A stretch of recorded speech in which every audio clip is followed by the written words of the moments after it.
It's a great day for Army talent management reform. I mean, when you look at things, what more could you ask for? The Congress signaled its attitude when it said it's time to modernize the 38-year-old officer personnel system. Department of Defense signaled it's going to provide reinforcing fires in the National Defense Strategy when they said it's time for a broad revision of talent management in the armed services. The Secretary of Defense, when he was the Secretary of the Army, said talent management is his #1 priority. The Secretary of the Army backs it 100%. The Chief of Staff of the Army was a former G1 and is a big advocate for talent management. Casey Bordinsky, one of the early champions of talent management, is now the ASA and MNRA. The Army Talent Management Task Force has been reinvigorated and capably led. What more could you ask? The conditions have been set. Never has there been a time with greater potential for major transformational change in the officer career management system in the Army than today. So what could possibly hinder this historic and profound occasion? Well, the answer is, unfortunately, the Army culture. And so the Army culture consists of those discrete things that influence decision-making, that quietly affect our behavior that we never speak about, those norms and beliefs. And unfortunately, it's the Army culture that will drag its feet when Army transformation in talent management is attempted. Well, probably the first cultural line of defense that we'll see approaching talent management is actually, for that matter, it's always the first line of defense for any transformational change, and that is the perspective of, if it's not broken, why bother fixing it? And what that causes is, it causes us to ask senior leaders to acknowledge that the system that chose them for success, that selected them as exemplars of success, that placed in their hands the stewardship of the profession, that system is somehow flawed and needs to be overhauled. So it's perfectly rational for senior leaders to say to themselves, it makes no sense to go chasing a corporate fad and risk damaging the system that, while it's not perfect, is good enough.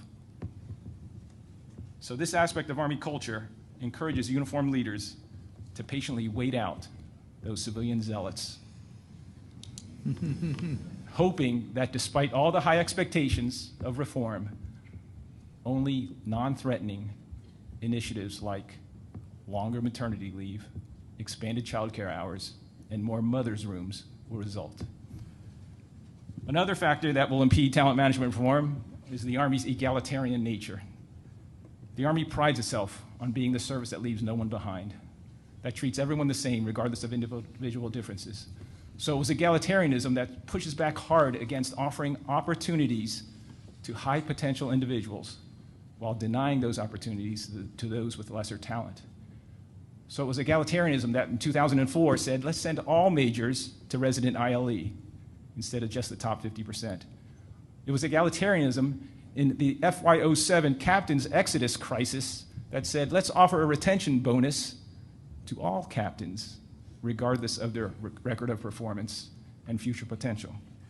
And it will be egalitarianism that goes against talent reform when an initiative will highlight a talent shortfall in a particular branch, a source of commission, a subgroup, or a subpopulation. Another odd aspect of the Army's culture that will push back against talent reform is loyalty.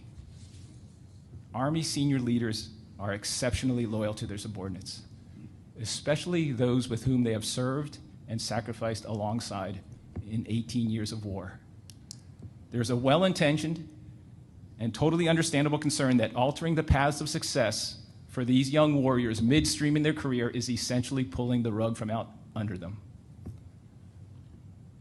That potent cultural norm of loyalty encourages the belief that maybe it's better to err in a way that honors their service, even if it ultimately inhibits the effectiveness of talent management reform.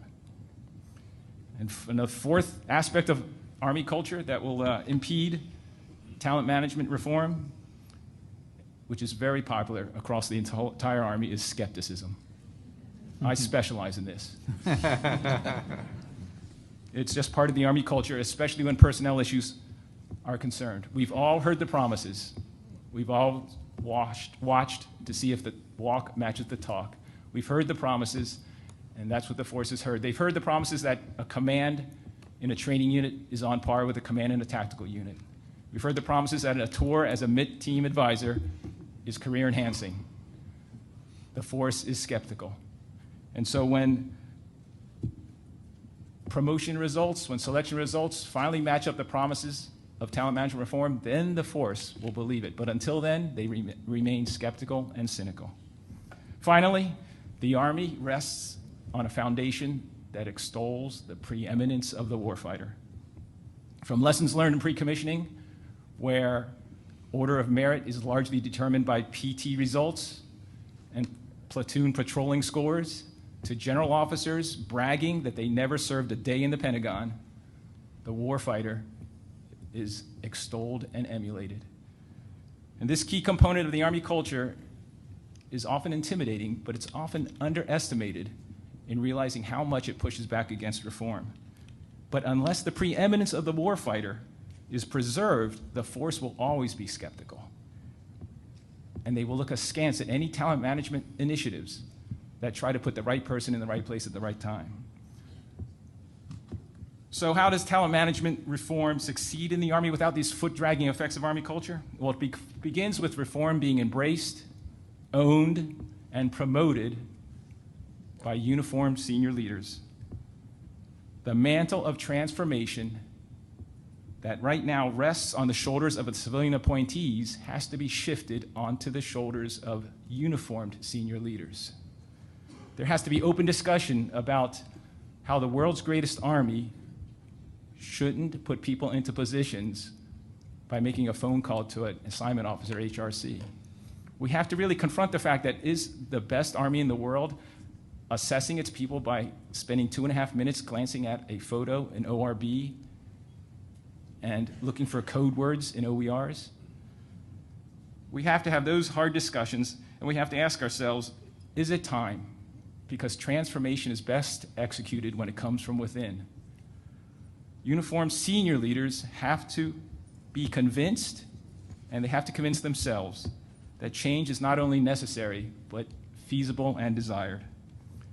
On the other hand, talent reformers have to recognize the uniqueness of Army culture that makes the Army what it is. The Army's primary function is to fight the nation's wars to fight and win the nation's wars. So it is only logical to retain the essence of the warfighter culture. The 1997 OPMS 21 study recognized this and created the operations career field, which made career paths, albeit too narrow career paths, for warfighters. So today, talent management advocates have to face the fact that the force of tomorrow will still have to be run by warfighters who have not forgotten who soldiers are and what the nation demands of them. But by the same token, if warfighters are going to assume the bulk of the leadership positions, senior leadership positions in the Army, they cannot object. Matter of fact, they should desire to be sent off to graduate school, fellowships, and non-muddy boot broadening assignments. And they can't redefine broadening to include becoming an OC at the CTCs. Part of talent management reform is not only making sure we have the best warfighters, but also that we have leaders that can lead this enterprise. Finally, in order to address the distrust that the force has of all talent management reform, it's imperative that reform be transparent as possible. We need to know why AIM 2. Now we won't get into that.